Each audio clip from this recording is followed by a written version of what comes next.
(1985년 8월 12일) 오후 6시경 일본항공 소속 보잉 747기 1, 2, 3편은 도쿄 하네다 공항을 출발하여 오사카로 향하고 있었다. 기체의 종류는 보잉 747-100번을 일본 국내선용으로 커스텀한 기종으로 여러 사양의 변경이 있었다. 그중 당시 넘쳐나던 여행 수요를 감당해내기 위해 비행기의 수용 정원 역시 늘려놓았는데 이는 후에 벌어질 일을 생각하면 안타까울 따름이었다. 사고기는 1974년 1월 생산되었는데 1978년 운항 도중 테일 스트라이크로 인해 파손된 일이 한 차례 있었다. 테일 스트라이크는 동체 후면이 지면에 긁히거나 충돌하는 것을 뜻하는 단어인데 보통은 착륙 시 단순 실수 등으로 발생하는 긁힘 사고이기도 하고 수리 후 운행 역시 별 이상 없이 진행되었기에 이 일은 금방 사람들에게 잊혀져 갔다. 이륙한 지 얼마 지나지 않은 6시 24분경 고도 7,315m 구간에 도달했을 때였다. 큰 폭발음이 들려오며 항공기관사의 계기판에는 요란하게 경고등이 점등되기 시작했다. 긴급 사태라 판단한 조종사는 긴급 강하를 시도하며 도쿄 국제공항으로 회항을 요청하기에 이른다. 컨트롤 타워는 나고야 공항에 비상 착륙을 권고했으나 기장은 활주로가 비교적 긴 하네다 공항에 착륙하기로 결정한 후 사태에 돌입한다. 하지만 문제는 큰 폭발로 인해 소실된 볼크헤드와 수직고리 날개로 인해 유화백마저 모두 새어나가버린 것이다. 비행기의 조종에 가장 중요한 것은 보조 날개와 승강타, 방향타인데 이들을 움직이는 데는 큰 힘이 들고 보통 유압을 이용해서 움직인다. 하지만 폭발로 인해 유압이 다 새어나간 상황이라면 이는 당연히 조종 불능으로 이어질 수밖에 없다.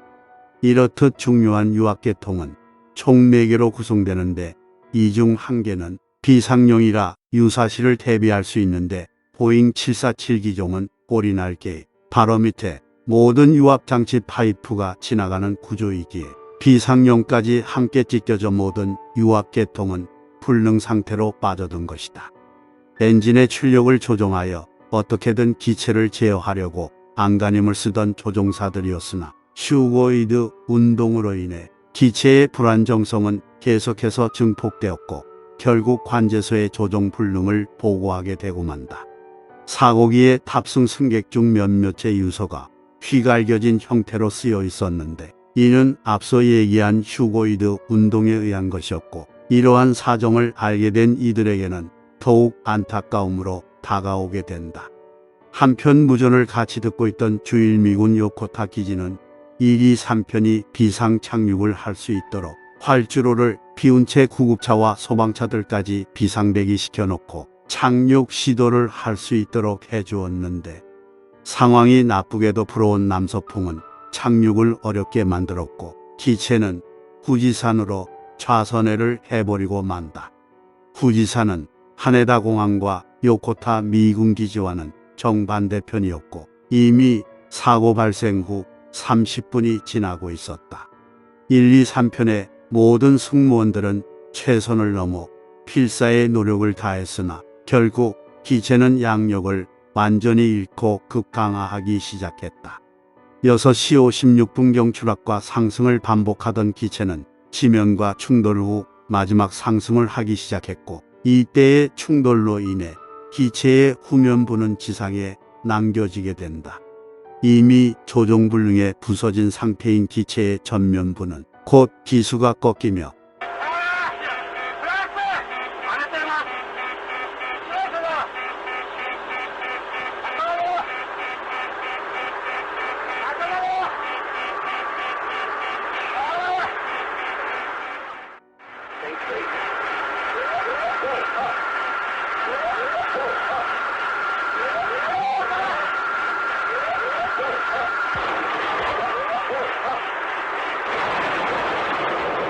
타카마 가하라산의 경사면에 추락, 그리고 큰 폭발과 함께 전면부 탑승자 전원은 모두 사망에 이른다. 요코타 기지와 도쿄 컨트롤 타워의 애처로운 무전이 계속되었지만 이미 무전을 들을 수 있는 이는 세상에 없었다. 사고 현장은 높은 산의 중턱이라 접근이 어려웠고 최초 도착한이 역시 구조대가 아닌 자위대의 헬기 조종사였다.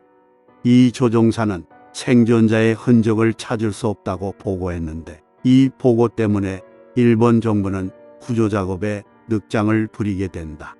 그나마 다행인 것은 기체의 최초 충돌 시 후미에 있던 승객 중 몇몇이 살아남을 수 있었던 것인데 이들은 기체 후미 중에서도 맨 끝 좌석에 있었기 때문에 큰 부상 없이 생존할 수 있었던 것으로 알려졌다.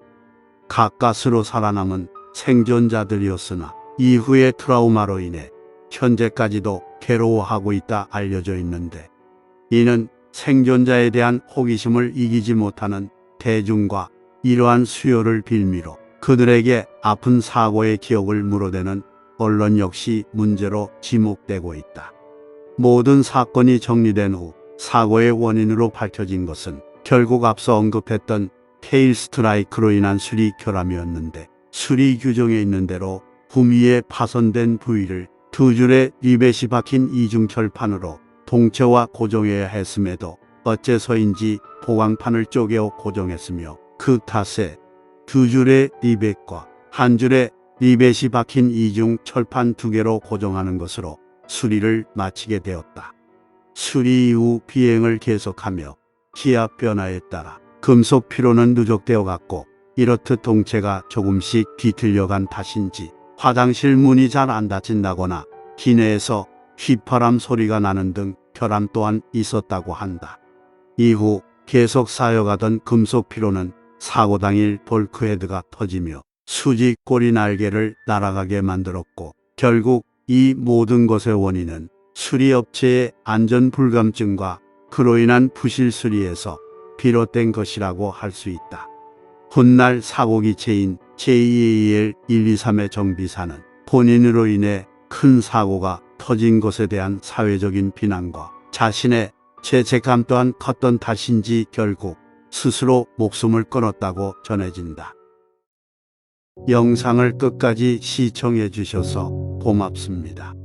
다음 이야기 때 뵙겠습니다. 감사합니다.